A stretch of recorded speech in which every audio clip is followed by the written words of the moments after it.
சொந்த ஊர் வந்து தேனி மாவட்டம், அதில் சொக்கலிங்கபுரம் அப்படின்ற ஒரு சின்ன கிராமம், ஆண்டிப்பட்டி பக்கத்தில் இருக்குது. நான் அங்கே தான் படித்தேன். நான் அங்கே இருக்கிற ஒரு அரசு ஆரம்ப பள்ளியில் நிறைய புத்தகங்கள்லாம் படிக்க ஆரம்பித்தேன். அது பாடப்புத்தகங்கள் தவிர மற்ற புத்தகங்கள் மேலேயும் எனக்கு விருப்பம் இருந்தது. முக்கியமாக ஜோசப் ஸ்டிக்லிஜோடது, மில்டன் ஃப்ரிட்மேன், இவங்களோட புத்தகங்கள் மேலாம் எனக்கு வந்து அப்போ தான் அங்கே படிக்கிறப்ப தான் அந்த ஆர்வம் இருந்தது.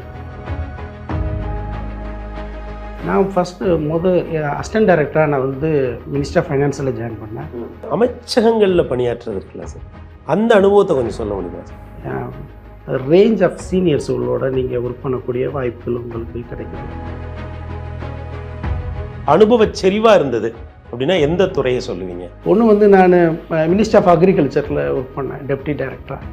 அது எனக்கு ஒரு மன நிறைவு கொடுத்தது. ஏன்னா நான் அதில் ஸ்பெஷலைஸ் பண்ணியிருந்தேன். நான் ஒரு விவசாயியோட பையன். விவசாயம் தெரியும் எனக்கு, நான் எனக்கு பண்ணவும் தெரியும். பாஸ்போர்ட் ஆஃபீஸருக்குன்னு சில அதிகாரங்கள் கொடுத்துருக்காங்க. அதை எல்லா அதிகாரத்தையும் பயன்படுத்தி நான் அவங்களுக்கு வந்து பாஸ்போர்ட் கொடுத்தேன். நான் எல்லா எக்ஸம்ஷனும் கொடுத்து ஒரு ஒரு ஒரு நல்ல யூனிவர்சிட்டியில் வந்து எனக்கு வந்து கிடச்சிருக்கு.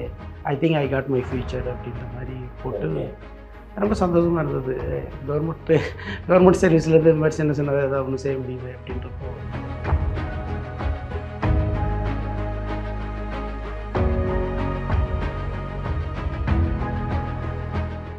வணக்கம். இன்று நம்முடன் இந்தியன் எக்கனாமிக் சர்வீஸ் பதவியை சார்ந்த திரு அருண் பிரசாத் அவர்கள் இணைந்துள்ளார்கள். அவருடைய பணி அனுபவங்கள், அவருடைய பள்ளி கல்லூரி நாட்கள், பணியில் அவர் எதிர்கொண்ட சவால்கள் போன்ற பல்வேறு விஷயங்களை அவரிடம் கேட்டு நாம் அறிந்து கொள்ளலாம். சார் வணக்கம். வணக்கம் சார். இந்த இந்தியன் எக்கனாமிக் சர்வீஸ் அப்படிங்கிறது பல பேருக்கு ஒரு புது பதவியாக தெரியுது. அது யார் அந்த தேர்வை நடத்துறது? நீங்கள் எந்த வருஷம் அந்த தேர்வு எழுதுனீங்க சார்? எனக்கு இந்தியன் எக்கனாமிக் சர்வீஸ் வந்து டெல்லிக்கு படிக்க போன பிறகு தான் தெரியும். நீங்கள் கேட்ட கேள்வி சரிதான். அது நிறைய பேருக்கு தெரியாத ஒரு சர்வீஸ். அது தமிழ்நாட்டை பொறுத்தவரை இந்தியன் எக்கனாமிக் சர்வீஸ் வந்து ஒரு organised civil services, group A சர்வீஸில் அதுவும் ஒன்று. Like revenue service, audit and account service, அந்த மாதிரி சர்வீஸில் அதுவும் ஒரு சர்வீஸ். மினிஸ்டர் ஆஃப் ஃபைனான்ஸ் தான் கேடர் கண்ட்ரோல் அத்தாரிட்டி. யூபிஎஸ்சி வந்து இந்த தேர்வை நடத்துகிறாங்க. வருஷம் நடக்கும். இதுக்கு எஜுகேஷனல் குவாலிஃபிகேஷன் என்ன அப்படின்னு பார்த்தீங்கன்னா, masters in post graduate in economics, applied economics, econometrics இதெல்லாம் பண்ணவங்க இந்த தேர்வு எழுதலாம். ஒரு சில குறிப்பிட்ட படிப்புகளை படித்தவங்க மட்டும்தான், இந்த பொருளாதாரம் சார்ந்த படிப்புகளை படிச்சிருக்கவங்க மட்டும்தான் இதை எழுத முடியும். அதுலேயும் போஸ்ட் கிராஜுவேஷன் பண்ணியிருக்கணும். ஸோ அவங்க தான் இந்த தேர்வு எடுக்க முடியும். ஏன்னா இது வந்து ஒரு ஸ்பெஷலைஸ் ஜாப். இவங்க இந்த தேர்வில் தேர்வாகி வரக்கூடிய அவங்கள அந்த சக்ஸஸ்ஃபுல் கேண்டிடேட்ஸ் வந்து மத்திய அரசில் இருக்கக்கூடிய எல்லா டிபார்ட்மெண்ட்லேயும் இதனோட போஸ்டிங்ஸ் இருக்குது. ஸோ அங்கே போஸ்டிங்ஸ் வந்து இருக்கும். இதனோட முக்கியமான வேலை என்ன அப்படின்னு பார்த்தீங்கன்னா, எக்கனாமிக் அட்வைஸில் இன்வால்வ் ஆகிறது, economic policy, program implementations, policy making, இது மாதிரியான வேர்ல்டு ரேஞ்ச் ஆஃப் வேலைகள் இருக்குது. இது போக வேர்ல்டு பேங்க்லேயும் ஐஎம்எஃப்லேயும் இது மாதிரி டெபுடேஷன்ஸ் இருக்குது. ஏசியன் டெவலப்மெண்ட் பேங்க்கில் இருக்குது. ஸோ இது வந்து சார், அவங்க டெபுடேஷனாக அவங்க இந்திய அரசு சார்பாக போவாங்களா, இல்லை அங்கே ஒரு வேக்கன்சி வரும்போது அப்ளை பண்ணி போகிறதுக்கு? ரெண்டுமே உண்டு. ஓகே, ரெண்டுமே உண்டு. இந்திய எக்ஸ்சேஞ்ச் ப்ரோக்ராம் சொல்லுவாங்க. அது வழியாக வந்து இந்தியாவிலேருந்து அரசாங்கமே அனுப்பும். அது இல்லாதப்போ வந்து அங்கே டெபுடேஷன் பண்ணுறப்போ அதுலேயும் போவாங்க. ஸோ இது வந்து பொருளாதாரம் சார்ந்த திட்டங்களுக்கான எல்லா துறைகளுக்கும் இருக்கக்கூடிய ஒரு சர்வீஸ். சார், இப்போ ஒரு வருஷத்துக்கு எவ்வளோ பேர் சார் தேர்ந்தெடுப்பாங்க? ஒரு வருஷத்துக்கு 20 பேர்லேருந்து 30 பேர் வரைக்கும் எடுப்பாங்க. டிபெண்ட்ஸ். அதே மாதிரி தானே யூபிஎஸ்சி போலவே ப்ரிலிம்ஸ், மெயின்ஸ், அதே பேட்டர்ன் தானே? இந்த பேட்டர்ன் வந்து எப்படி இருக்கும்னா, யூபிஎஸ்சி தான் இந்த தேர்வு நடத்துது.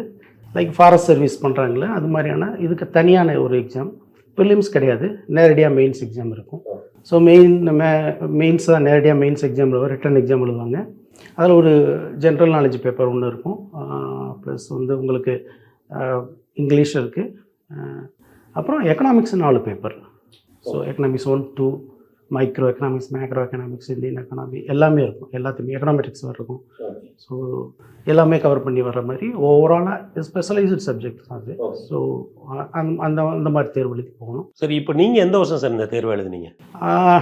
நான் வந்து ஆக்சுவலாக சிவில் சர்வீசஸ் ப்ரிப்பேர் பண்ணிகிட்டு இருந்தேன்.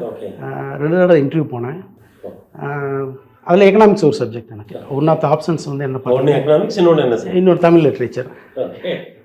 ஸோ எனக்கு ரெண்டுமே பிடிச்ச சப்ஜெக்ட். எக்கனாமிக்ஸும் தமிழும் வந்து ரெண்டுமே எனக்கு விருப்பப்பட்டு நான் எடுத்த சப்ஜெக்ட். அது ஒரு பேர்டனாக எல்லாமே எடுக்கணுன்ற எடுக்கல, ரெண்டுமே பிடிச்சி. ஸோ அது ப்ரிப்பேர் பண்ணிகிட்டு இருந்தேன். 2 தடவை இன்டர்வியூ வர போனேன் நான். எனக்கு கிடைக்கல. ஸோ அப்புறம் அது கடைசியில் அந்த இடத்துல தான் எக்கனாமிக் சர்வீஸ் வந்தேன். பட் எக்கனாமிக் சர்வீஸ் வந்து அப்போ வந்து ஐஏஎஸ் ஆகணும் அப்படின்ற கனவு இருந்தது. ஸோ அது வரல. எக்கனாமிக் சர்வீஸ் எனக்கு அதுக்கு அடுத்து பிடிச்சது எக்கனாமிக் சர்வீஸ் தான். அதில் ஒன்றும் பிரச்சனை இல்லை. ஸோ எக்கனாமிக் சர்வீஸ் தான் ஃபஸ்ட் அட்டம்ப்ட்லேயே வாங்கிட்டேன் நான் இதை. முதல் அட்டம்ப்ட்லேயே வாங்கிட்டீங்க. அப்போ உங்களுடைய பள்ளி கல்லூரி அந்த படிப்புலாம் அதெல்லாம் எங்கே சார்? எனக்கு சொந்த ஊர் வந்து தேனி மாவட்டம். அதில் சொக்கலிங்கபுரம் அப்படின்ற ஒரு சின்ன கிராமம். எது பக்கத்தில் சார்? ஆண்டிப்பட்டி பக்கத்தில் இருக்குது.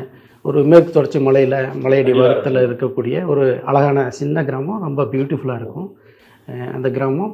நான் அங்கே தான் படித்தேன். நான் அங்கே இருக்கிற ஒரு அரசு ஆரம்ப பள்ளியில் 5ஆம் வகுப்பு வரை படித்தேன். தமிழ் வழியில் தான் படித்தேன்.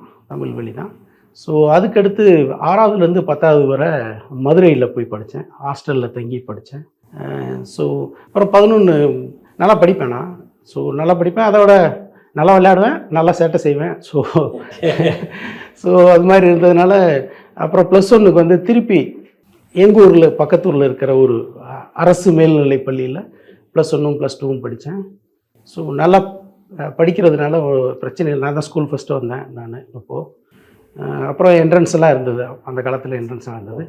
எனக்கு பயாலஜி மெயின் குரூப். மெடிக்கல் இல்லைன்னா அக்ரிகல்ச்சர். எனக்கு அக்ரிகல்ச்சர் செலக்ட் ஆனேன். செலக்ட் ஆகிட்டு எந்த ஊரில் சார் படிச்சீங்க? பிஎஸ்சி அக்ரி வந்து தமிழ்நாடு அக்ரிகல்ச்சர் யூனிவர்சிட்டியில் கிள்ளிக்குளத்தில் படித்தேன். கிள்ளிக்குளம் வேளாண்மை கல்லூரியில். ஸோ அதுக்கடுத்து எம்எஸ்சி வந்து ஹரியானா அக்ரிகல்ச்சர் யூனிவர்சிட்டியில் படித்தேன். ஹிசாரில் இருக்குது. ஸோ அங்கே பண்ணேன். அப்புறம் பிஹெச்டி வந்து Indian agriculture research institute, IARI, பூசா இன்ஸ்டியூட்னு சொல்லுவாங்க, வெரி பாப்புலர். ஸோ அங்கே வந்து பிஹெச்டி பண்ணேன். போஸ்ட் கிராஜுவேஷனில் வந்து நான் அக்ரிகல்ச்சர் எக்கனாமிக்ஸ் வந்து ஸ்பெஷலைஸ் பண்ணேன். எங்கே நீங்கள் ஹரியானாவில் பண்ணுறப்போ அக்ரிகல்ச்சர் எக்கனாமிக்ஸ். அப்புறம் பிஹெச்டியும் அதில் தான் ஸ்பெஷலைஸ். இப்போ தான் நீங்கள் அக்ரிகல்ச்சர்லேருந்து எக்கனாமிக்ஸ். நான் பியூர் எக்கனாமிக்ஸ் கிடையாது. நான் சொன்னேன் இல்லைங்களா, போஸ்ட் கிராஜுவேஷன் எக்கனாமிக்ஸ் வந்து மஸ்ட் அப்படின்ட்டு. நான் ஒரு பியூராக எக்கனாமிக்ஸ் படிக்கலை. நான் வந்து அதில் நான் அக்ரிகல்ச்சர் தான் பேஸு. அக்ரிகல்ச்சர் எக்கனாமிக்ஸில் ஸ்பெஷலைஸ் பண்ணுறப்ப தான் எனக்கு எக்கனாமிக்ஸ் மேலே ஒரு பெரிய விருப்பம் வந்தது. நிறைய புத்தகங்கள்லாம் படிக்க ஆரம்பித்தேன். அது பாடப்புத்தகங்கள் தவிர மற்ற புத்தகங்கள் மேலேயும் எனக்கு விருப்பம் இருந்தது. முக்கியமாக ஜோசப் ஸ்டிக்லிஜோடது, மில்டன் ஃப்ரிட்மேன், இவங்களோட புத்தகங்கள் மேலாம் எனக்கு வந்து அப்போ தான் அங்கே படிக்கிறப்ப தான் அந்த ஆர்வங்கள் வந்தது. ஸோ அப்புறம் எக்கனாமிக்ஸ் ஆப்ஷனாக எடுத்தேன் சிவில் சர்வீசஸ்க்கு. அப்புறம் சிவில் சர்வீசஸ்க்கு ஓரளவு படித்தேன். அப்புறம் எக்கனாமிக் சர்வீஸ் வந்தோடனே எக்கனாமிக் சர்வீஸில் ஜாயின் பண்ணிட்டேன். ஓகே. இப்போ இந்த எக்கனாமிக் சர்வீஸ் அப்படிங்கிறதோட முதல் பதவியாக நீங்கள் எங்கே போய் சேர்றீங்க சார்? இதற்கான பயிற்சியெல்லாம் எங்கே இருக்கும்? எக்கனாமிக் சர்வீஸ்க்கான பயிற்சியெல்லாம் ஃபஸ்ட்டு இதில் நீங்கள் செலக்ட் ஆன பிறகு ஃபவுண்டேஷன் கோர்ஸ் இருக்கும். ஃபவுண்டேஷன் கோர்ஸ் வந்து மற்ற சர்வீஸ் எல்லாம் இருக்காங்க இல்லைங்களா. ஸோ யூபிஎஸ்சி மூலம் வராங்களா, IAS IPS மூலம் இருக்காங்க, IRS இப்போ 2 இருக்குது. 2 இடத்துல நடக்குது. மசூரியில் ஒன்று, இன்னொன்று வந்து ஹைதராபாத்தில் இருக்குது. ஸோ அவங்களோட சேர்ந்து ஃபவுண்டேஷன் கோர்ஸ் ட்ரைனிங் இருக்கும். அது முடிஞ்ச பிறகு IEGன்னு சொல்லுவாங்க, இன்ஸ்டியூட் ஆஃப் எக்கனாமிக் க்ரோத் அப்படின்னு இருக்கு டெல்லியில். ஸோ அங்கே தான் லாங் டேர்ம் ட்ரைனிங் வந்து இருக்கும். அது முடித்த பிறகு இந்தியாவில் இருக்கிற வேறு துறையில் பொருளாதாரம் சார்ந்த அந்த நிறுவனங்கள்லாம் இருக்குல்ல, அங்கெல்லாம் ட்ரைனிங் இருக்கும். ட்ரைனிங் வந்து கிட்டத்தட்ட 1.5 வருஷத்துலேருந்து 2 வருஷத்துக்கு ட்ரைனிங் கொடுப்பாங்க நமக்கு. அது ப்ரொபேஷனரி ட்ரைனிங். ஸோ அது வந்து நிறைய இன்ஸ்டியூட்டில் NIFM, national institute of financial மேனேஜ்மெண்ட்டில் இருக்கும். டெல்லியில் இருக்கிற நிறையா இருக்குது. ICRIR இருக்குது. அது மாதிரி NCAP அப்படின்னு சொல்லுவாங்க, அங்கே இருக்குது. இது மாதிரியான இந்தியாவில் இருக்கக்கூடிய அந்த இது எக்கனாமிக்ஸ் ரிலேட்டடாக இருக்கக்கூடிய டாப் ரிசர்ச் அண்ட் பாலிசி இன்ஸ்டியூட்ஸில் வந்து ட்ரைனிங் இருக்கும். சொன்ன மாதிரி நேஷனல் லா ஸ்கூல் யூனிவர்சிட்டியில் ட்ரைனிங் இருக்குது. ஸோ ஓவரால் ட்ரைனிங் கொடுத்துட்டு அப்புறமா நம்மளை வந்து ஏதாவது ஒரு மினிஸ்ட்ரியில் போஸ்டிங்ஸ் இருப்பாங்க. அசிஸ்டன்ட் டைரக்டராக போய் ஜாயின் பண்ணுவோம். மொத்தம் முதல்ல எந்த மினிஸ்டர்? நான் ஃபஸ்ட்டு அசிஸ்டன்ட் டைரக்டராக நான் வந்து மினிஸ்டர் ஆஃப் ஃபைனான்ஸில் ஜாயின் பண்ணேன். அப்புறம் டெப்டி டைரக்டராக மினிஸ்ட்ரி ஆஃப் என்வரன்மெண்ட் அண்ட் ஃபாரஸ்ட்டில் பண்ணேன். அப்புறம் மினிஸ்ட்ரி ஆஃப் அக்ரிகல்ச்சர் ஓகே. அதில் ஒர்க் பண்ணேன் டெப்டி டைரக்டராக. ஸோ அதுக்கடுத்து வந்து பாஸ்போர்ட் ஆஃபீஸராக டெப்டி பாஸ்போர்ட் ஆஃபீஸராக சென்னையில் ஜாயின் பண்ணேன். அப்புறம் ரீஜனல் பாஸ்போர்ட் ஆஃபீஸர் மதுரை, அதில் வந்து ஒரு 5 வருஷம் அங்கே ஒரு ஒர்க் பண்ணேன். அதுக்கடுத்து இப்போது நான் director ministry of labour and எம்ப்ளாய்மெண்ட்டில் சதர்ன் ரீஜியனோட ஹெட்டாக இருக்கேன் நான் வந்து. ஓகே. ஸோ இப்போ இந்த அசிஸ்டன்ட் டைரக்டருங்கிறது எத்தனை வருஷம் சார் நீங்கள் minister of finance? Ministry of 3 வருஷத்துலேருந்து 4 வருஷம் இருக்கும் ப்ரமோஷன்ஸ் தான். ஓகே. அதுக்கடுத்து டெப்டி டைரக்டர் ஒரு 3 வருஷத்துலேருந்து ஒரு 4 வருஷம். ஸோ டோட்டலாக ஒரு 8 இயர்ஸ் கம்ப்ளீட் பண்ண பிறகு அப்போ டெல்லியில் தான் நீங்கள் உங்களோட ஆரம்பகால பணி ஆரம்பகால பணி டெல்லியில் தான். அமைச்சகங்களில் தான். ஆமாம், நான் படித்ததும் டெல்லி தான். ஸோ எனக்கு ஒரு மாதிரி டெல்லி செட் ஆகிடுச்சு. நான் நார்த் இந்தியாவில் தான் படித்தேன். நான் ஹிசாரில் படித்தேன். அப்புறம் வந்து டெல்லியில் பிஹெச்டி பண்ணேன். அப்புறம் பணியாற்ற வாய்ப்பும் அங்கே தான் கிடச்சிது. அப்புறம் டெப்டி பாஸ்போர்ட் ஆஃபீஸர் இங்கே கிடச்சோன்னே சென்னை கிடச்சது தான் சென்னை. இந்த அமைச்சகங்களில் பணியாற்றுறது இருக்குல்ல சார், அந்த அனுபவத்தை கொஞ்சம் சொல்ல முடியுமா சார்? அது எப்படி இருக்கும்? ஏன்னா நம்ம மாணவர்களுக்கு பார்க்குறவங்களுக்கு அது ஒரு புது அனுபவமாக இருக்கிறதுனால கேட்குறேன். அமைச்சகங்களில் நீங்கள் ஆரம்ப கட்டத்தில் அமைச்சகங்களில் பணி செய்கிறதுல ஒரு பெரிய அட்வான்டேஜ் என்ன அப்படின்னு பார்த்தீங்கன்னா, ரேஞ்ச் ஆஃப் சீனியர்ஸுகளோட நீங்கள் ஒர்க் பண்ணக்கூடிய வாய்ப்புகள் உங்களுக்கு கிடைக்குது.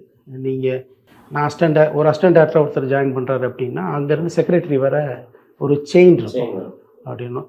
அசிஸ்டன்ட் டைரக்டர் இருப்பார், அவர் டைரக்டருக்கு ரிப்போர்ட் பண்ணுவார், director, joint secretary, additional secretary அப்படின்னு. So high level board meetings, high level decision making, இதெல்லாம் வந்து நீங்கள் பங்கெடுத்துக்கிற ஒரு வாய்ப்பு வந்து உங்களுக்கு சின்ன வயசுலேயே கிடைக்கும். அப்போ அரசாங்கத்தில் எப்படி முடிவுகள் எடுக்கிறாங்க, ஒரு பிரச்சனைக்கா எந்த மாதிரியான முடிவுகளை அங்கே இருக்குது. ஃபீல்டு வந்து ஒரு மாதிரியான எக்ஸ்போசர், இது வேறு மாதிரியான எக்ஸ்போசர். அங்கே வந்து பார்த்தீங்கன்னா இவங்க என்ன டாப் லெவல் டிசிஷன்ஸோட நம்ம பார்க்கறதுக்கான ஒரு வாய்ப்பு கிடைக்கும். ஆமாம். ஸோ பேப்பரில் எப்படி இருக்குது, how to read between lines, அதில் என்ன மாதிரியான இன்டர்பிரிட்டேஷன்ஸ் எல்லாம் வருது, கடைசியாக எப்படி அந்த முடிவுக்கு வர்றாங்க, அவங்க வந்து எப்படி இந்த இதை வந்து இப்படி பண்ணணும் அப்படின்னா கடைசியாக அந்த முடிவுக்கு எப்படி வர்றாங்க அப்படின்றத வந்து அப்சர்வ் பண்ணுறதுக்கான ஒரு கற்றுக்கிறதுக்கும் ஒரு வாய்ப்புகள் வந்து ரொம்ப யங் ஏஜ்லேயே கிடைக்கும். ஸோ கிடைக்கிறப்போ நீங்கள் உங்களுக்கு அப்புறம் எக்கனாமிக் சர்வீஸ் மேன் சர்வீசஸில் you will get lot of data, lot of information, இதெல்லாம் வந்து உங்களுக்கு கிடைக்கும். ஸோ கிடைக்கிறப்போ நீங்கள் என்ன பண்ணலான்னா அதை வந்து எப்படி வந்து இந்த பாலிசி மேக்கிங்க்கோ இல்லைன்னா ஒரு ப்ரோக்ராமை கன்ஸ்ட்ரக்ட் பண்ணுறதுக்கோ, அதேமாதிரி ஃபீட்பேக்ஸ் வரும் இல்லைங்களா. ப்ரோக்ராமை வந்து நீங்கள் இம்ப்ளிமெண்ட் பண்ண ப்ராஜெக்டை வந்து எவாலுவேட் பண்ணி ஒரு ரிப்போர்ட்ஸ் எல்லாம் வரும், நீங்களே எவாலுவேட் பண்ணுவீங்க சில நேரம், அதுக்கான வாய்ப்புகள் இருக்குது. ஸோ வரக்கூடியது இது ரெண்டையும் கம்பைன் பண்ணி அதை வந்து ஒரு ரிசர்ச்சாகவோ ஒரு இதாகவோ கொண்டு போகிறதுக்கான வாய்ப்புகள் வந்து கிடைக்கும். ஸோ இந்த பேக்ரவுண்டு வந்து உங்களுக்கு நீங்கள் இந்த போர்டு மீட்டிங்ஸு மற்ற எல்லாம் உங்களுக்கு அது கூட கிடைக்கக்கூடிய அந்த அனுபவங்களை திறம்பட எப்படி நீங்கள் யூஸ் பண்ணலாம், அதை எப்படி வந்து பயன்படுத்திக்கலாம் அப்படின்றதுக்கான எந்த துறையோட அனுபவம். இப்போ நீங்கள் வெவ்வேறு துறைகளில் வேலை பார்த்துறீங்க, இந்த துறையில் வேலை பார்த்தது எனக்கு ஒரு மாதிரி இப்போ நீங்கள் சொல்கிறீங்கல்ல ரொம்ப என்லைட்டனிங்காக இருந்தது அப்படின்னா எது ஒரு அனுபவ செறிவாக இருந்தது அப்படின்னா எந்த துறையை சொல்லுவீங்க? ஒரு 2 இதை சொல்லலாங்க. 2 வேறு மாதிரியானதான். நான் 2லேயும் வந்து இருந்தது. ஒன்று வந்து நான் மினிஸ்ட்ரி ஆஃப் அக்ரிகல்ச்சரில் ஒர்க் பண்ணேன் டெப்டி டைரக்டராக. அது எனக்கு ஒரு மன நிறைவு கொடுத்தது. ஏன்னா நான் அதில் ஸ்பெஷலைஸ் பண்ணியிருந்தேன். நான் ஒரு விவசாயியோட பையன், விவசாயம் தெரியும் எனக்கு, நான் பண்ணவும் தெரியும். அப்புறம் விவசாயத்தில் வந்து பிஹெச்டி பண்ணியிருக்கேன். நான் தான் படிச்சிருக்கேன். விவசாயம் அந்த மினிஸ்ட்ரியிலே நான் வந்து உட்கார்றப்போ எனக்கு அது ஒரு பெரிய சந்தோஷமாக இருந்தது. நமக்கு வந்திருக்கோம், ஒரு விவசாய பையனாக பிறந்து வந்திருக்கோம் அப்படின்றது. அதெல்லாம் எனக்கு அந்த பேக்ரவுண்ட், அது ஒரு காலகட்டத்தில் சார் நீங்கள் விவசாயத்துறையில் வந்து 2012 15 வரை இருந்தேன். அப்போ அமைச்சர் யார்? மத்திய விவசாயத்துறை அமைச்சர். ஸோ மிஸ்டர் சரத்பவார் இருந்தார். இப்போது நிறையா இது இருந்தது. மிஸ்டர் ஜெயராம் ரமேஷ் இருந்தார் என்வரன்மெண்ட்டில் இருக்கிற. அக்ரிகல்ச்சர் மார்க்கெட்ஸில் வந்து நான் நிறைய ஒர்க் பண்ணக்கூடிய வாய்ப்புகள் கிடைச்சது எனக்கு. ஸோ அதனால் நிறையா ட்ராவல் பண்ணேன் மார்க்கெட்ஸ் பற்றி ரிசர்ச் பண்ணுறதுக்காக. அது எப்படி ஆக்சுவலாக வந்து என்ன மாதிரியான பிரச்சனைகள்லாம் இருக்குது அப்படின்னு கற்றுக்கிறதுக்கு.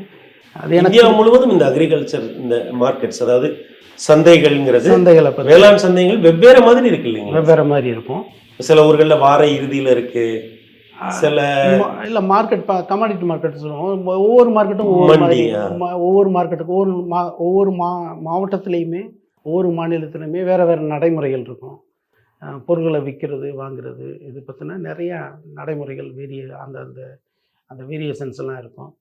அதுக்கப்புறம் மார்க்கெட்டிங் காஸ்ட், மார்க்கெட்டிங் மார்ஜின் அப்படின்லாம் சொல்லுவாங்க. ஒரு விவசாயி நீங்கள் வந்து ரூ. 100 தக்காளி வாங்குறீங்க அப்படின்னா, அதில் எவ்வளோ ரூபா வந்து விவசாயிக்கு போகுது. அது அந்த marketing cost, marketing margin sir, இப்போ ஒரு விவசாயி, இப்போ நீங்கள் தக்காளியே எடுத்துக்கிட்டிங்கன்னா கூட, இந்தியா முழுக்க விளையுதுன்னா கூட, வெவ்வேறு மாநிலங்களில் அந்த விவசாயிக்கு கிடைக்கக்கூடிய பங்கு வந்து அதிகரிக்கவோ குறையவோ செய்யுது இல்லையா?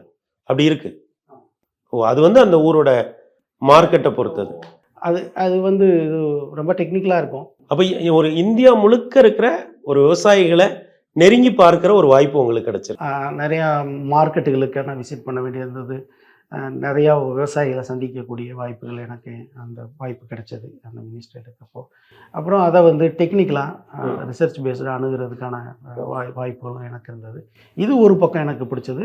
ரெண்டாவது வந்து நான் பாஸ்போர்ட் ஆஃபீஸராக ஒர்க் பண்ணேன் மதுரையில். அது ஒரு ஃபீல்டு ஆஃபீஸ். அதில் வந்து பொதுமக்களோட சேர்ந்து வேலை பார்க்கக்கூடிய அனுபவங்கள் கிடைச்சது. கிட்டத்தட்ட 3 லட்சம் பாஸ்போர்ட் கொடுத்துட்ருந்தோம். நான் இருக்கிறப்போ ஒரு வருஷத்துக்கு 3 லட்சம் பாஸ்போர்ட் வந்து கொடுக்கணும். அதை தடை இல்லாமல்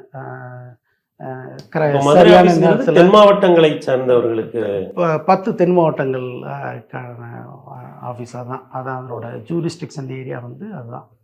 ஸோ அங்கே வேலை பார்க்குறப்போ வந்து அவங்களோட ரொம்ப நெருக்கமாக வேலை பார்க்குறதுக்கான வாய்ப்பு. எத்தனை வருஷம் சார் மதுரையில் இருந்தீங்க? 5 வருஷம் இருந்தேங்க. இப்போ சென்னையில் டெப்டி பாஸ்போர்ட் ஆஃபீஸரா? ஆமாம், இங்கே கொஞ்ச நாள் தான், ஒரு 6 மாதம் இருந்தேன், அவ்வளோதான். அப்புறம் எனக்கு ப்ரொமோஷன் வந்துருச்சு. ஸோ உடனே நான் வந்து அங்கே வேகன்சி இருந்தது. ஸோ என்னை அங்கே ட்ரான்ஸ்ஃபர் பண்ணிட்டாங்க.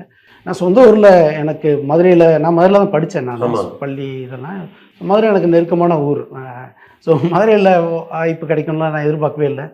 கிடைச்ச உடனே ரொம்ப சந்தோஷமாக அதை ஏற்றுக்கிட்டேன். எனக்கு ரொம்ப பிடிச்சி ரசித்து வேலை பார்த்த ஒரு ஆஃபீஸ்னால் அது வந்து இப்போ வந்து அந்த ஒரு வருஷம் தென் மாவட்டங்களில் மட்டும் 3 லட்சம் பாஸ்போர்ட் நீங்கள் கொடுக்குறீங்க. ஒரு வருஷத்துக்கு 3 லட்சம். இப்போ குடியிருக்கலாம். ஸோ 3 லட்சம் பாஸ்போர்ட் வந்து நாங்கள் அது கொடுத்துட்டு இருந்தோம். அதை வந்து சிறப்பாக அந்த எப்படி செய்யலாம் அப்படின்றது நிறைய சேஞ்சஸ் அப்போ வந்தது. இப்போ வந்து பாஸ்போர்ட் சேவா ப்ராஜெக்டில் கொடுக்குறாங்க. முன்ன மாதிரியான சிஸ்டம் கிடையாது. அது ஒரு கவர்னன்ஸ் ப்ராஜெக்ட். ரொம்ப சக்ஸஸ்ஃபுல்லாக இந்தியாவில் நடக்கக்கூடிய ஒரு கவர்னன்ஸ் ப்ராஜெக்ட். ஸோ அந்த ப்ராஜெக்ட் கீழே வந்து பாஸ்போர்ட் கொடுக்குறாங்க. அப்புறம் நான் ஜாயின் பண்ண பிறகு தான் இந்த போலீஸ் வெரிஃபிகேஷன் ப்ராஜெக்ட்லாம் இருக்கு இல்லையா, போலீஸ் ரிப்போர்ட்ஸ், அந்த ரிப்போர்ட்ஸ் எல்லாம் வந்து டிஜிட்டலைஸ் பண்ணோம். ஸோ பண்ண பிறகு என்னாச்சுன்னா டேப் எல்லாம் கொடுத்து ஆப்பெல்லாம் பண்ணோம். இப்போ அப்படி தான் பண்ணிகிட்ருக்காங்க கண்டினியூஸாக. அதனால் அந்த நாட்கள், பாஸ்போர்ட் டெலிவரி பண்ணக்கூடிய அந்த நாட்கள் இருக்குது இல்லைங்களா, ஒரு பாஸ்போர்ட்டுக்கு ஒருத்தர் அப்ளை பண்ணுறாரு, அப்ளை பண்ணிவிட்டு திருப்பி அவருக்கு பாஸ்போர்ட் சேரக்கூடிய அந்த நாள், அது வந்து 21 நாள்லேருந்து 5 நாளாக குறைஞ்சது. ஓகே. ஸோ அது பொதுமக்களுக்கிட்ட நல்ல ரொம்ப பெரிய வரவேற்பு. இது வந்து நீங்கள் அந்த பணியில் இருந்த காலகட்டத்தில் வந்தது. அதை இம்ப்ளிமெண்ட் பண்ணக்கூடிய வாய்ப்பு எனக்கு கிடைச்சது. மிஸ்டர் அசோக் பாபுன்னு இங்கே சென்னையில் இருந்தார் பாஸ்போர்ட் ஆஃபீஸர்ஸ், அவரோட சேர்ந்து அந்த பணிகள்லாம். சார், இப்போ ஒரு பாஸ்போர்ட்னா ஒரு செல்வந்தர்களும் ஒரு சுற்றி பார்க்கவோ இல்லை ஏதோ ஒரு காரணத்துக்காக வெளிநாடு போகக்கூடியவர்களும் பாஸ்போர்ட் சார்ந்து வருவாங்க. ஒரு பிழைப்பு தேடி போகக்கூடியவர்களும் வருவாங்க. அப்போது இதில் ரொம்ப நெகிழ்ச்சியான தருணங்கள்னு ஏதாவது இருக்கா சார்? நிறையா இருக்குங்க. நிறைய நெகிழ்ச்சியான தருணங்கள் வந்து இருக்குது. மதுரை பாஸ்போர்ட் ஆஃபீஸில் ஒர்க் பண்ணுறப்போ போகணும். அங்கே நீங்கள் சொன்ன அந்த செல்வந்தர்கள், டூரிஸ்ட்டு, ஒரு ப்ளஷர் ட்ரிப் போகிறவங்க, அவங்களோட எண்ணிக்கை ரொம்ப கம்மியாகவும், பிழப்பு தேடி வெளிநாடுகளுக்கு போகிறவங்களோட எண்ணிக்கை அதிகமாகவும் இருக்கக்கூடிய இது வந்து மதுரை பாஸ்போர்ட் ஆஃபீஸில் இருக்கும். அங்கே நீங்கள் பாஸ்போர்ட் சேவா கேந்திரா போனாலே பார்க்கலாம். ரொம்ப கஷ்டப்பட்ட ஒரு சூழ்நிலை இருக்கிறவங்க தான் நிறைய பேர் உட்காந்துருப்பாங்க ஏதாவது போகிறதுக்கு. அவங்களுக்கு வந்து அவங்கள அறியாமையினாலையும் அவங்களுக்கு தெரியாதனாலையும் அவங்களுக்கு நிறைய சிக்கல்கள் இருக்கும். சின்ன சின்ன சிக்கல்கள், அதை தீர்க்கக்கூடிய வாய்ப்பு வந்து எனக்கு கிடைச்சது. குறிப்பாக நீங்கள் இப்போ ஒரு பாஸ்போர்ட் அதிகாரியாக பார்க்கும்போது இந்த பாஸ்போர்ட்டை விண்ணப்பிக்கிற முறையே கொஞ்சம் இப்போ சிக்கலானதாக இருக்கா, இல்லை அவங்களுக்கு? இப்போ ரொம்ப எளிமைப்படுத்திட்டாங்க. இப்போ எல்லாமே ஆன்லைன்லேயே பண்ணிடலாம். அது நிறைய உங்கள் வீட்டில் யாராவது ஆன்லைனில் யூஸ் பண்ண தெரிஞ்ச ஆப்பும் கொடுத்துட்டாங்க. ஸோ யாராவது வீட்டில் படித்த ஒரு பையன், 10வது படித்த பையன், இப்போ ஆப்பே வந்துடுச்சு. ஆப்லேயே அப்ளை பண்ணிடலாம் இதில். ஸோ ஆன்லைன்லேயே அப்ளை பண்ணிடலாம், ஆன்லைன்லேயே பே பண்ணிடலாம், ஆன்லைன்லேயே அப்பாயின்மெண்ட் எடுத்துகிட்டு நீங்கள் அந்த நேரத்துக்கு வந்தீங்கன்னா மேக்ஸிமம் 45 மினிட்ஸில் முடிஞ்சிடும். 90% கேசஸ் வந்து 45 மினிட்ஸில் முடிஞ்சிடும். ஏதாவது டாக்குமெண்ட்ஸ்க்கு மட்டும்தான் டிலே ஆகும். இல்லை 45% பண்ணேன். ஆனால் இதெல்லாம் நான் இருந்த காலகட்டத்தில் இப்போ இன்னும் மேம்பட்டுருக்கு. சில இடங்களில் மோசமாக இருக்குது, சில இடங்கள் மேம்பட்டுருக்கு. ஸோ நான் இருக்கப்போ 45 மினிட்ஸ் மெயின்டைன் பண்ணேன். 90% வந்து 45 மினிட்ஸ்க்குள்ளே வர மாதிரி பார்த்தேன். நீங்கள் உள்ளே போகிறதுலேருந்து வெளியில் வர வரைக்கும் எல்லாமே எலக்ட்ரானிக் தான், எல்லாமே என்ட்ரி தான். ஸோ 45 நிமிஷத்தில் முடிஞ்சிடும். அப்படின்னா தான் அவங்களுக்கு இன்சென்டிவ் கிடைக்கும். ஸோ அதனால் வேகமாக பண்ணுவாங்க. ஸோ அதை எளிமையாக்கிட்டாங்க. சார் இப்போ நீங்கள் பார்த்ததுல ஒரு காமனான பிரச்சனை தென் மாவட்டங்களில் இப்போ பாஸ்போர்ட் விண்ணப்பிக்கும் போது பெரும்பாலானவர்கள் இந்த பிரச்சனையோடு வருவாங்க அப்படிங்கிற மாதிரி எதையா சொல்லலாமா சார்? பெரும்பாலான பிரச்சனைகள் என்ன அப்படின்னு பார்த்தீங்கன்னா, அவங்களுக்கு வந்து அந்த அப்ளை பண்ணுறப்போ காமனான மிஸ்டேக்ஸ் வந்து பண்ணுவாங்க. ரொம்ப சிம்பிளான மிஸ்டேக்ஸ் தான் பண்ணுவாங்க. எப்படி பண்ணுவாங்க அப்படின்னா, யார்கிட்டையாவது கொடுத்து பண்ண சொல்லுவாங்க. இருக்கிற டாக்குமெண்ட்ஸை வீட்டில் வந்து கொடுப்பாங்க. ஸோ கொடுத்துட்டு அதை பண்ணி அது மாதிரி ஒரு பாஸ்போர்ட் வந்துடும் உங்களுக்கு. எந்த பாஸ்போர்ட் நீங்கள் திருப்பி விசாவுக்கு அப்ளை பண்ணுறப்பையோ எதுக்க வரப்போ ஏதாவது நீங்கள் கொடுத்த டாக்குமெண்ட்டுக்கும் இதுக்கு வந்து மிஸ்மேட்ச் ஆகும். உதாரணமாக உங்களுக்கு சொல்லணுன்னா, உங்களுக்கு பாஸ்போர்ட் இருக்க பர்த் சர்டிஃபிகேட் அவசியம் கிடையாது. நீங்கள் கொடுக்க வேண்டிய அவசியம் கிடையாது.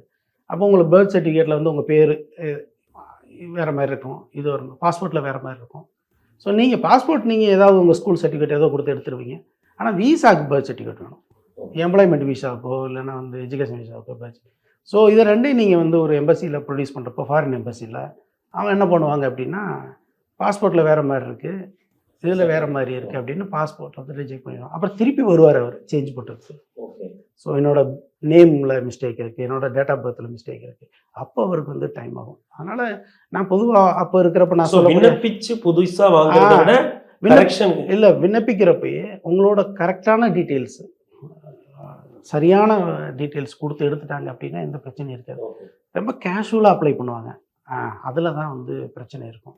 அது வந்து உங்கள் இட்ஸ் நாட் ரயில்வே டிக்கெட் அந்த மாதிரி ரொம்ப சிம்பிளாக எடுக்கலாம். ஏதோ ஒரு பேர் கிருஷ்ணமூர்த்தினா IIOI ஏதோ ஒன்று போட்டு எடுப்பாங்க இல்லையா? ஸோ அது கூட அங்கே வேற பேராக காட்டும் உங்களுக்கு அப்படின்ற மாதிரி. மேட்ச் ஆகாது, மிஸ் மேட்ச் வரும். ஸோ அதனால் அதில் பண்ணுறப்போ கொஞ்சம் கேர்ஃபுல்லாக பண்ணால் சரியாக பண்ணுவாங்க. ரொம்ப நெகிழ்ந்து இப்படி ஒரு விஷயம் நான் பண்ணேன், எனக்கு ஒரு ஓகே இப்போ இன்னைக்கு திருப்பி பார்க்குறப்போ ரைட் இப்படி பண்ணோங்கிற மாதிரி அப்படி ஏதாவது ஒன்று இருக்கும்ல சார்?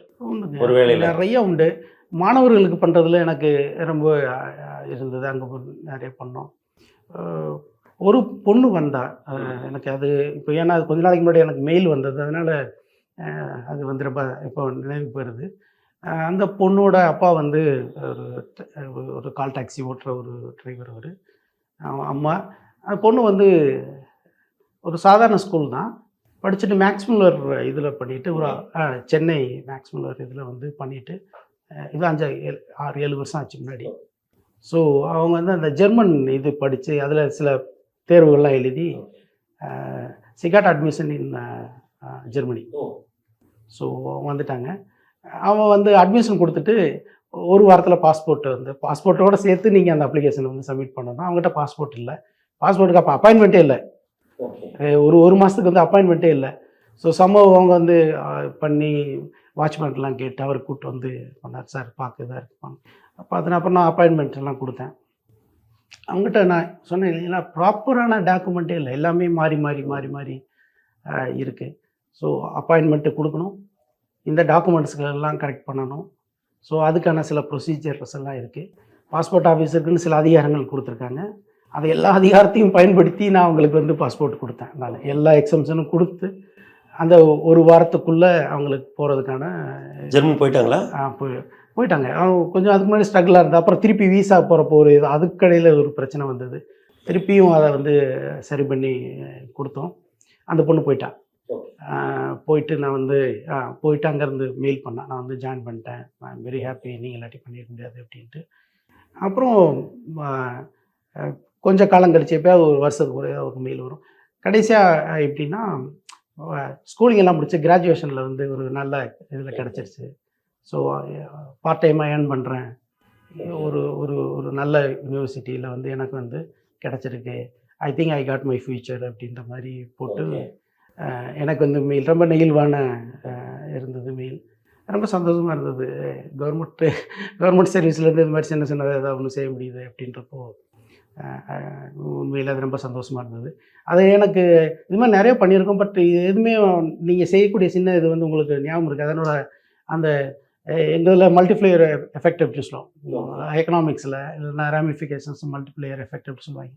ஸோ நீங்கள் செய்யக்கூடிய சின்ன உதவிகள் வந்து எங்கே போய் நிற்கும், எப்படி எந்த எந்த மாதிரியான பரிணாமம் இருக்கும் அப்படின்றது வந்து நமக்கு தெரியாது. அது உண்மையிலே ரொம்ப சந்தோஷமான ஒரு நிகழ்வு தான். மெயில் பார்த்தப்போ ரொம்ப ஹாப்பியாக இருந்தது எனக்கு. ஓகே சார், இப்போ இந்த வெளிநாடுகளுக்கு வேலைக்கு நீங்கள் பாஸ்போர்ட் சம்மந்தமாக பணியாற்றியதுனால கேட்க வேண்டிய ஒரு கேள்வியை நான் இதை நினைக்கிறேன். ஏன்னா இப்போ வெளிநாடுகளுக்குன்னு வேலைக்கு போகிறாங்க, ஆனால் இவ்வளவு தொழில்நுட்பம் இவ்வளவு தூரம் முன்னேறிய காலகட்டங்கள்லையுமே கூட அங்கே ஏமாந்துட்டோம் இங்கே ஏமாந்துட்டோன்னு படம் வருது, ஓடிடி சீரியஸ் வருது. இந்த மாதிரியான விஷயங்களில் எப்படி சார் மக்கள் கவனமாக இருக்கிறது? உண்மைதான். இது இங்கே பார்த்தீங்கன்னா மைக்ரேஷன் மேப்புன்னே ஒன்று இருக்குது. நீங்கள் இது பார்த்து ஐஏஎம்லேருந்து ஒரு ப்ரொஃபஸர் வந்து இந்தியா முழுக்கவே ஸ்டடி பண்ணி எல்லாம் பண்ணியிருக்காரு. இங்கே நான் சொல்கிறது அன்ஸ்கில்டு லேபர்ஸ் இருப்பாங்களா, அவங்கள பற்றினது தான். மற்றவங்கள விட்டுங்க, ஸ்கில்லு கம்ப்யூட்டர் படிச்சுட்டு அவங்கெல்லாம் வேறு சார். நம்ம அந்த அன்ஸ்கில்டு இவங்க இருப்பாங்களே, இவங்க உடல் உழைப்புக்காக உடல் உழைப்பு தான், உடல் உழைப்பு தான் அவங்களோட மெயின் இது இருக்குது. ஸோ இவங்களுக்கான இதெல்லாம் அந்த அந்த பிரச்சனைகள்லாம் பார்த்தீங்க அப்படின்னா இந்த மைக்ரேஷன் மேப்பு அந்த ரிசர்ச் எல்லாம் படி புதுசாக யாரும் போகிறதில்ல. ஏற்கனவே போயிருப்பாங்க இல்லைங்களா, அவரோட அண்ணன், மாமா, சித்தப்பா யாராவது ஏற்கனவே வெளிநாட்டில் இருப்பாங்க. இதனோட இது பார்த்திங்கன்னா பிரிட்டிஷ் பீரியட் வர போகும். அப்போது மலேசியா, சிங்கப்பூருக்கெல்லாம் இங்கேருந்து கூட்டிகிட்டு போய் பண்ணேன். ஸோ அங்கேருந்து அந்த தொடர்ச்சி இருக்குது, அந்த மரபுன்னு சொல்லலாம். ஸோ அது இருக்கும். அது வழியாக தான் இப்போ போகிறாங்க நிறைய பேர். புதுசாக கிளம்பி போகிறது ரொம்ப கம்மி, ரொம்ப கம்மி. ஸோ போகிறாங்க. அவங்க அந்த பழைய மெத்தடு இருக்கும் பார்த்தீங்களா, அதே மாதிரி தான் இன்றைக்கி வந்து ஸோ அதே ஏஜெண்ட்டு, அதே மாதிரியான இது. ஸோ அந்த மாதிரி தான் போகிறாங்க. அப்படி போகிறப்போ ஏமாறுறதுக்கான வாய்ப்புகள் வந்து நிறையா இருக்குது. ஒரு வேலைக்கு கூட்டிகிட்டு போய் வேறு ஒரு வேலைக்கு அனுப்பிச்சிடுறது, ஒரு இடத்துக்கு போயிட்டு இன்னொன்று இருக்குது பார்த்தீங்களா. நீங்கள் கேட்ட கேள்வி வந்து இந்த மாடர்ன் வேர்ல்டில் ஏன் வந்து பண்ணலாம், இந்த மாடர்ன் வேர்ல்டு அவங்க வந்து மாடர்ன் டெக்னிக்கை அவங்க வந்து யூஸ் பண்ணுறதில்ல. இன்னும் அந்த பிரிட்டிஷ் பீரியட்லேயும் 60கள்லையும் 70கள்லையும் போன அந்த சிஸ்டம் இருக்குல்ல, மெத்தட் இருக்குல்ல, அதைத்தான் பயன்படுத்துகிறாங்க. இப்போது இங்கேயே இருக்குது, அதுக்கான துறைகள் இருக்குது. தமிழ்நாட்டு கவர்மெண்ட்டில் வந்து தமிழ்நாடு வெளிநாட்டு வாழ் தமிழர் நலத்துறை இருக்குது. அவங்கள அணுகலாம். ஒரு ஏஜென்ட் கூப்பிட்றாங்கன்னா அந்த ஏஜென்ட் வந்து ரெஜிஸ்டர்டா இல்லையா அப்படின்றது தெரிஞ்சு அந்த அளவு கூட செக் பண்ணிக்கலாம். கண்டிப்பாக பண்ணிக்கலாம். அதே மாதிரி மத்திய அரசாங்கத்தோட இதுக்குன்னே தனியான ஒரு துறை இங்கே இருக்குது, சென்னையில் இருக்குது. ஸோ இமிக்ரேஷன்ஸ்க்காக பார்க்கக்கூடியவங்க அவங்ககிட்ட போய் நீங்கள் அந்த பேக்ரவுண்டு வந்து வெரிஃபை பண்ணிக்கலாம். உண்மையிலேயே இந்த கம்பெனி இருக்கா, அந்த கம்பெனியில் நான் இதாகிருக்கேனா, ஸோ இது எல்லாமே இந்த ஏஜென்ட் வந்து ஆத்தரைஸ்டு ஏஜெண்டா, இப்படி எல்லாத்தையுமே செக் பண்ணிட்டு போகலாம். இதெல்லாம் நவீனம். இது இன்டர்நெட்லேயே இருக்குது, நெட்லேயே நீங்கள் செக் பண்ணிக்கலாம் நீங்கள். ஸோ இதெல்லாமே நீங்கள் ஏதோ ஒரு வேலை கிடைக்கிது, நம்ம உடனே போகிறோம் ஜாயின். பழைய மெத்தடில் எங்கள் மாமா கூப்பிட்டாரு, அவர் நீங்கள் என் பாஸ்போர்ட் ஆஃபீஸ்க்கு வந்து இந்த மாதிரி சிரமப்பட்டு திருப்பி அவங்கள ரொம்ப கஷ்டப்பட்டு எம்பசிலேருந்து அனுப்பிச்சி போவாங்க. ஸோ அவங்ககிட்ட கேட்குறப்ப சொன்னாங்க, எப்படி நீங்கள் போனீங்க அப்படின்னா, எங்கள் மாமா ஏற்கனவே அங்கே இருக்கார் சார், அவர் சொன்னார்னு தான் நான் பண்ணேன். அவர் சொன்னார் நான் பண்ணேன், எனக்கு தெரியாது, அவருக்கு எதுவுமே தெரியாது, யார் ஏஜென்ட் எதுவுமே தெரியாது. ஸோ அவர் சொன்னார் நான் பண்ணேன், அவ்வளோதான். ஸோ யாரோ ஒருத்தரை நம்பி யாரோ ஒருத்தர் அவர் சொந்தக்காரர் தான், அவருக்கும் ஒரு இல் மோட்டிவெல்லாம் இருக்காது. பட் பெரும்பாலும் வந்து அவங்க சொல்கிற அந்த பழைய இதில் ஸோ அதில் ஏமாறுறவங்க தான் நிறைய.